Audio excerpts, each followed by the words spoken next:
this is Mrs. Fan. This is a recorded video for week 3, day 1. How are you and how was your weekend? Remember that this week we're in phase 2. So make sure to bring all your belongings from your 3rd period classroom and move to your 5th period classroom after brunch time for those who are joining us for hybrid. This Wednesday will be an asynchronous Wednesday.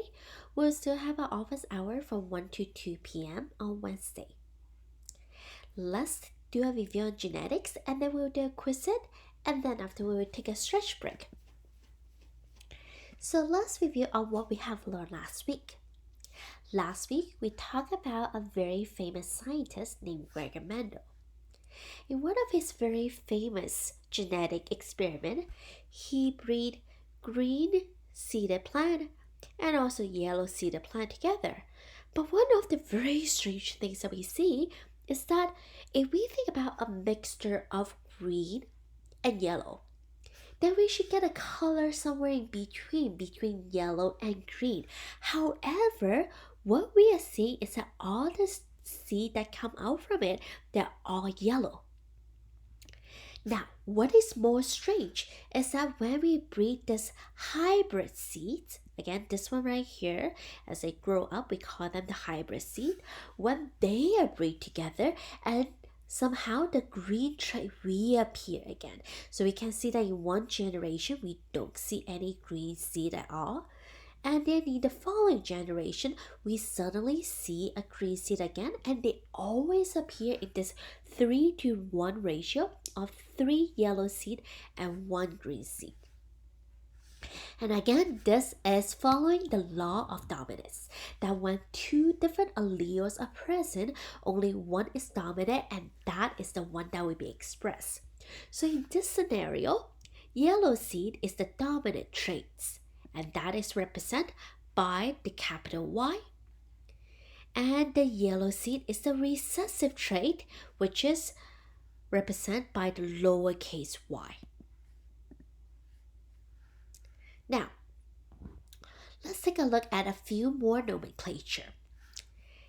If both of them are uppercase Y, they're called homozygous dominants. If both of them are lowercase y, we call that homozygous recessive. If they're one uppercase y and one lowercase y, we call that heterozygous. Now take a look right here. Whether they're homozygous dominants or heterozygous, they will look exactly the same. What is different is their genotype. However, their phenotype looks exactly the same because as long as they have one dominant allele, this dominant allele overpower the recessive allele, which is shown in the lowercase.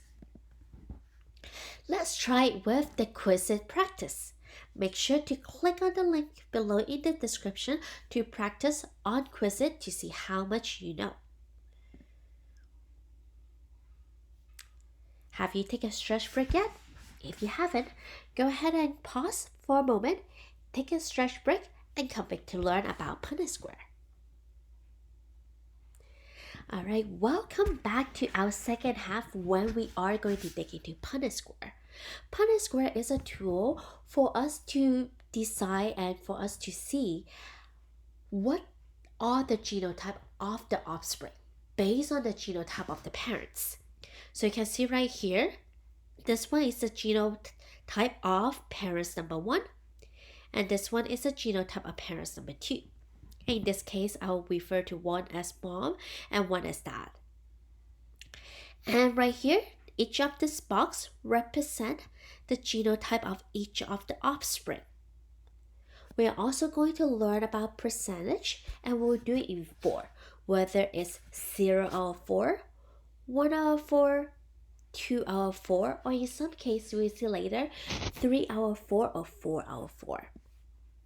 Let's take a look at this example. Rolling our tongue.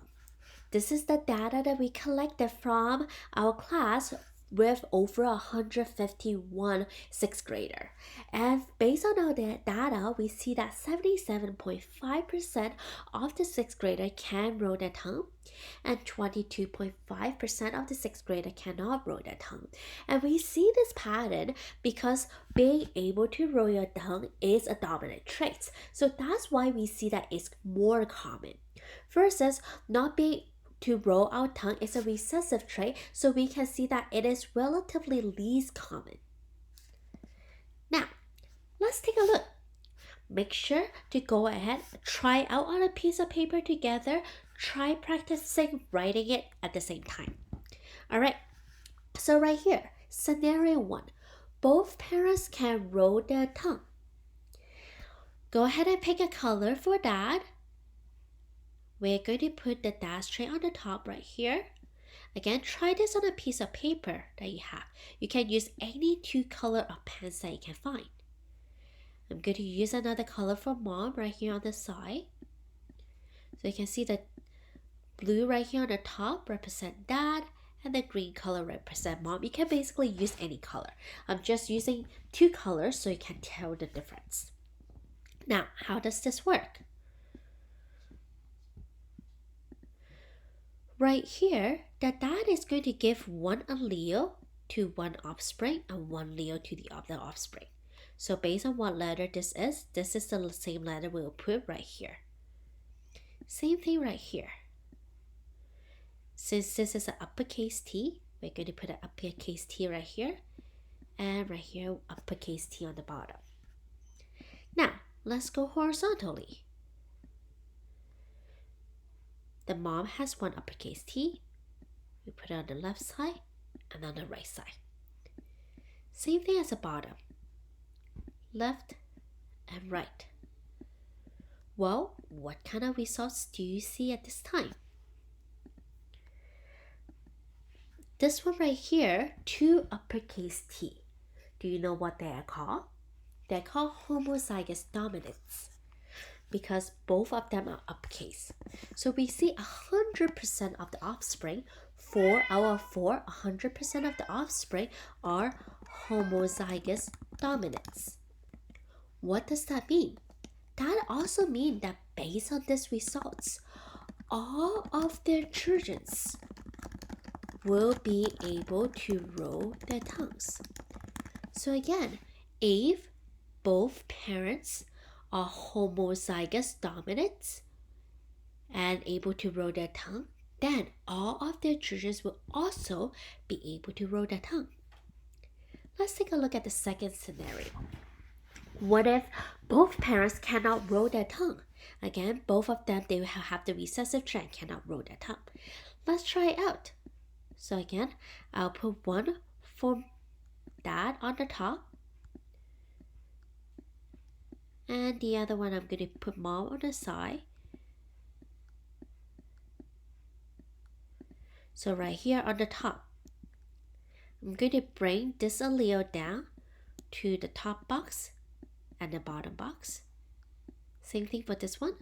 I'm going to bring this allele to the top box and the bottom box. Now we are going to go horizontally. We are going to put this allele on the left box and on the right box. And right here, this allele, we're going to put it on left box and right box. Do you know what this one is called? This is called, when there are 2 lowercase t, it is called homozygous recessive. We see that out of the 4 box, all 4 of them share the same genotype. So 4 out of 4, that would be 100%. So 100% of the offspring will have homozygous recessive. What does that mean? If they are 100% homozygous recessive, it means that if both parents cannot roll their tongue, it also means that all of the children that they will have, they will also not be able to roll their tongue.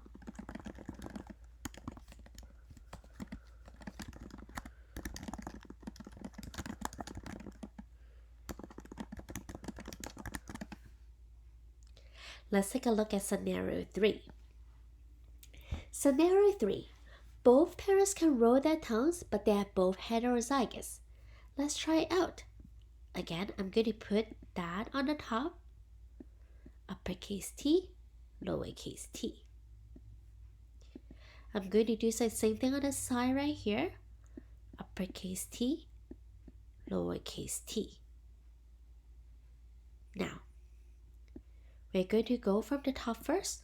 Again, I'm going to bring this allele down to the two boxes below, uppercase T.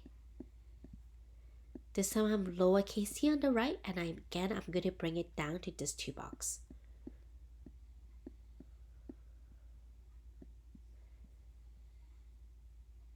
How about for the second one? Let's go horizontally. Uppercase T and lowercase t. This time, what results do you see? What is the percentage that are homozygous dominant? Right here, you see one of four boxes has two capital T. 1 out of 4 is 25%. So in this way, 25% is homozygous dominance. How about heterozygous? Heterozygous means that they have one uppercase letter and one lowercase letter. We can see both. This one on the upper right hand corner and this one on the lower left hand corner, both are heterozygous. The order of the letter doesn't matter. We usually put the capital letter first. So right here, 2 out of 4 boxes, that will be 50%. Last but not least, right here, 1 out of 4 boxes have 2 lowercase letters. That will make another 25%. 25% would be homozygous recessive. What does that all mean? Even though homozygous dominants and heterozygous, their genotype are different. However, if you look at how they look physically, they still look the same. Whether it's homozygous dominants or heterozygous, they will all be able to roll their tongue. That also reminds us of what we learned earlier. If we go back to an earlier slide to see the experiment that Gregor Mendel did. Right here. When the hybrid breed together, we can see that they have 4 offspring. 3 of them has the yellow seed and 1 has green seed. So we see 3 out of 4, that is 75%. Where does the 75% come from? Again, 1 of them is homozygous dominance and 2 of them are heterozygous. Are you able to tell whether they are homozygous dominants or heterozygous by just looking at it? Nope. They will look exactly the same, even though that the genotype is different. So again, the 75%, they can have different genotype, but phenotype, how they look like, the colors that they have is exactly the same. With that, make sure to check out our next video on how to do Punnett square practice, and I will see you next time. Bye everyone.